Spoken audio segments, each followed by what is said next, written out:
Did Jesus Christ physically rise from the dead?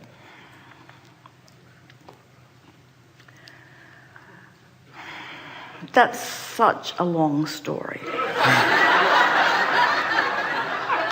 First, the man who is known as Jesus is the same as every human who lived or lives in physical form, in that he too was an extension of Source who sifted through contrast and through powerful intent and deliberate focus made his way back into alignment from which he spoke often.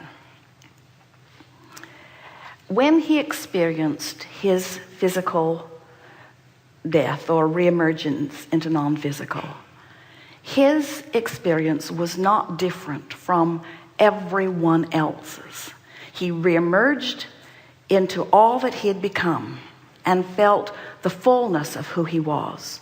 And the relief of the releasing of resistance for him was mighty in that moment of reemergence. If he had reemerged in another time, in a time of less resistance, there would have been less difference in the vibration. But he was like so many. In the releasing of resistance, in the death experience, he reemerged into the fullness of all that he is.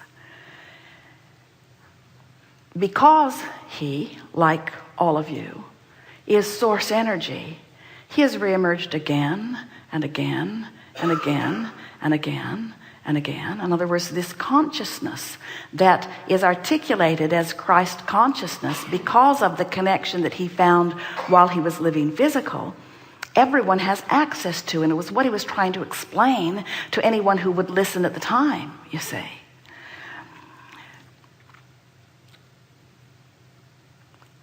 Did this man,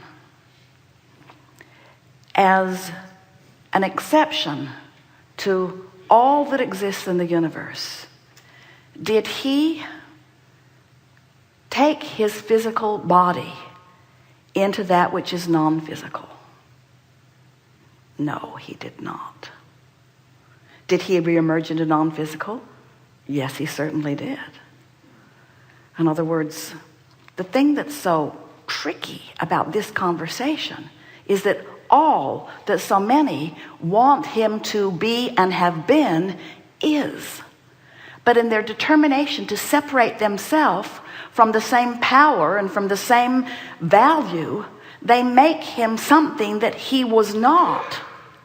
It's such an interesting thing that humans do with those that they decide to revere at the same time that they are trampling the very message that he spoke. Thank you. Was he source energy? Yes. Are you? Yes. Did he reemerge into non-physical? Yes. Will you? Yes. Did his physical body leave the physical plane and go into the non-physical? You got to be kidding.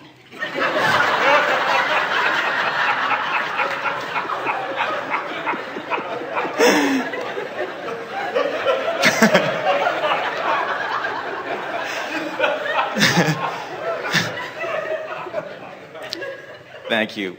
And as I walk, well, I'll leave it for the next time. Thank you very much.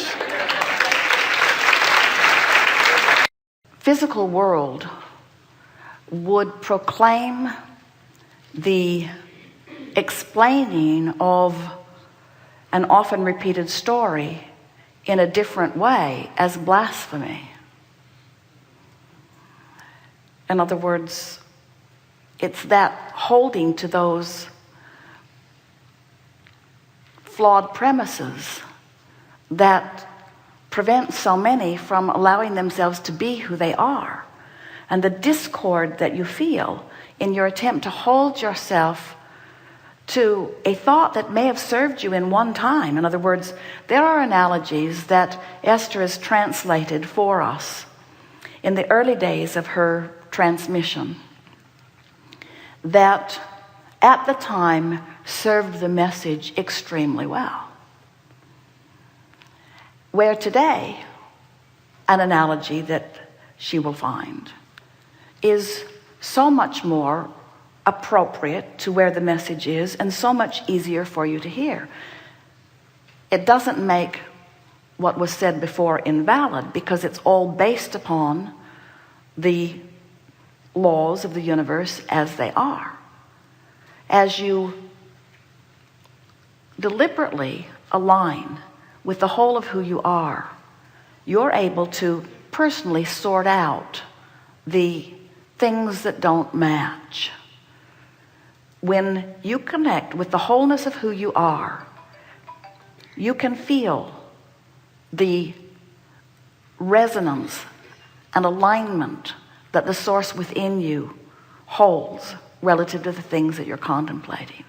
In other words, it is our powerful desire and equally powerful expectation that each of you will discover and remember, rediscover and re-remember through your own personal reaching for and finding alignment with your own broader knowledge, answers to every question that is relevant in your day. In other words, you really do not need to, nor can you, go back into historical documents that were written at a time that you understand not and make any valid sense of anything that is being offered. You have your own, in the moment, guidance. It's fun to watch you reclaim it. Good time for a segment of lunch.